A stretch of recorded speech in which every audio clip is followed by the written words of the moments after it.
प्रभु भक्तजनों, जय छठी मैया। आज हम छठ पर्व के बारे में विस्तार से जानेंगे कि इस पर्व को कैसे मनाया जाता है तथा इस पर्व की कथा को भी हम श्रवण करेंगे।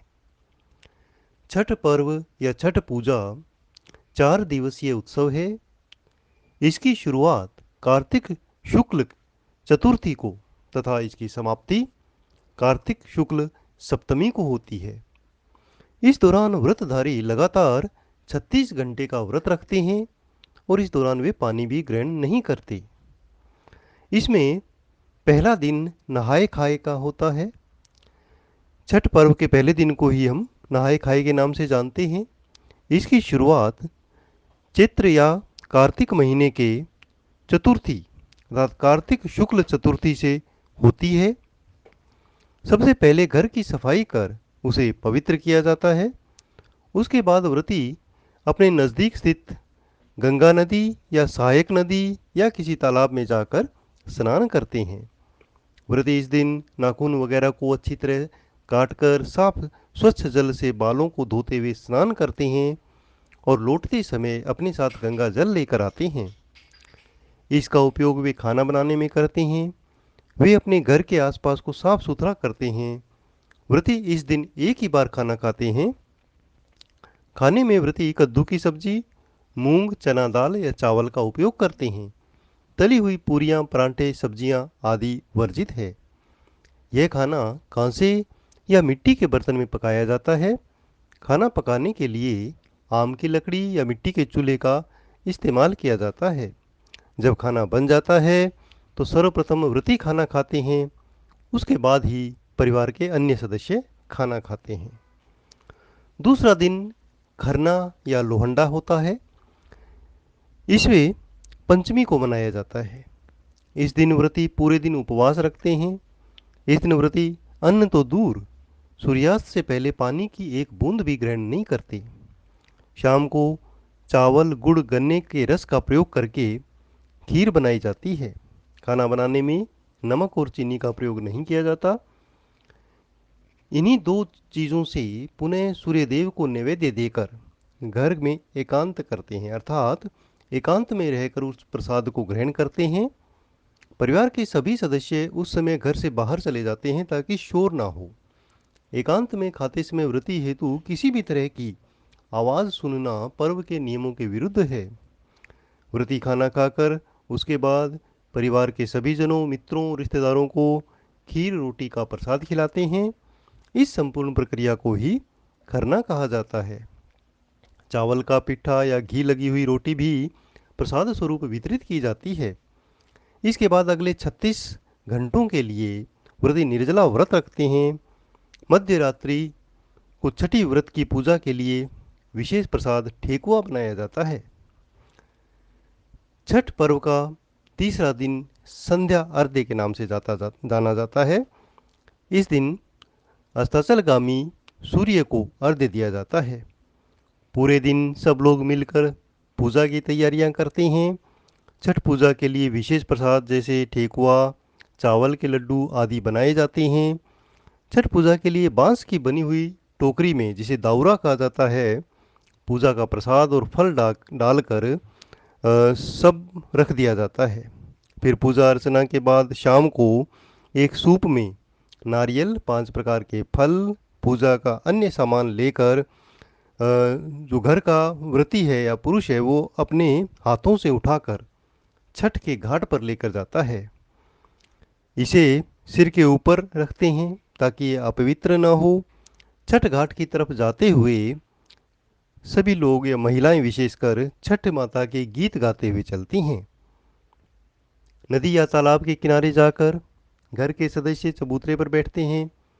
नदी से मिट्टी निकालकर छठ माता का चौरा बना रहता है, उस पर पूजा का सामान रखकर नारियल चढ़ाते हैं, दीप जलाते हैं और सूर्यास्त से कुछ समय पहले सूर्य देव की पूजा का सारा सामान लेकर घुटने भर पानी में जाकर खड़े होते हैं और डूबते हुए सूर्य को अर्घ्य देकर 5 बार परिक्रमा करते हैं। टोकरी में जो भी फल एवं प्रसाद लाए जाते हैं वो अभी अर्पित नहीं किए जाते हैं। उनको रख लिया जाता है और अगले दिन सुबह उगते हुए सूर्य को अर्पण किया जाता है। बहुत सारे लोग घाट पर ही रात भर ठहरते हैं, वहाँ छठ के गीत गाए जाते हैं। चौथा दिन कार्तिक शुक्ल सप्तमी को उगते हुए सूर्य को अर्घ्य देने के साथ मनाया जाता है। सूर्योदय से पहले ही व्रती लोग घाट पर उगते हुए सूर्य की पूजा हेतु पहुंच जाते हैं। शाम की तरह ही उनके परिजन भी वहां उपस्थित रहते हैं। संध्या अर्घ्य में अर्पित पकवानों को नए पकवानों के साथ प्रतिस्थापित किया जाता है, परंतु कंद मूल फल आदि वही रहते हैं। सभी नियम विधान संध्या अर्घ्य की तरह ही होते हैं।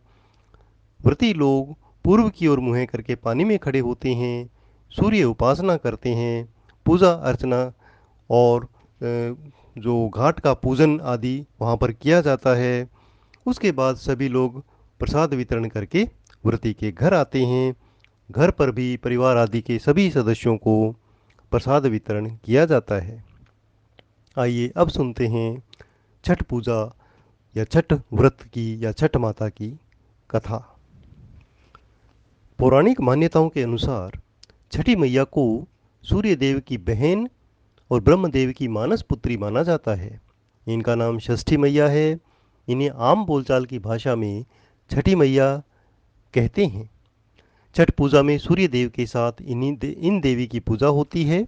पौराणिक मान्यताओं के अनुसार जब ब्रह्मा जी ने सृष्टि की रचना आरंभ की तो उन्होंने अपने शरीर के दो हिस्से किए, दायां भाग पुरुष और बायां भाग प्रकृति। प्रकृति के छठे भाग से षष्ठी देवी उत्पन्न हुई। इनको देवसेना भी कहा जाता है।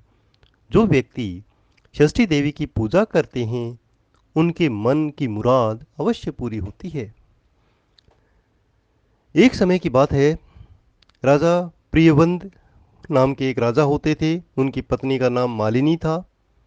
विवाह के काफी वर्ष बीत जाने पर भी उनके कोई संतान नहीं हुई। तब उन्होंने कश्यप ऋषि से इसका समाधान पूछा तो उन्होंने पुत्र प्राप्ति के लिए यज्ञ कराने का सुझाव दिया। कश्यप ऋषि ने पुत्र प्राप्ति के लिए यज्ञ किया। राजा की पत्नी मालिनी को प्रसाद स्वरूप खीर खाने को दी। उसके प्रभाव से रानी गर्भवती हुई।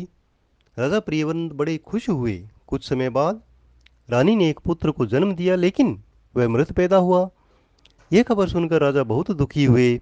वे पुत्र के शव को लेकर शमशान गए और इस दुख के कारण उन्होंने अपना प्राण त्यागने का निश्चय किया। जब वे प्राण त्यागने जा रहे थे तभी देवसेना प्रकट हुई। उन्होंने राजा प्रियवंद से कहा कि उनका नाम षष्ठी है।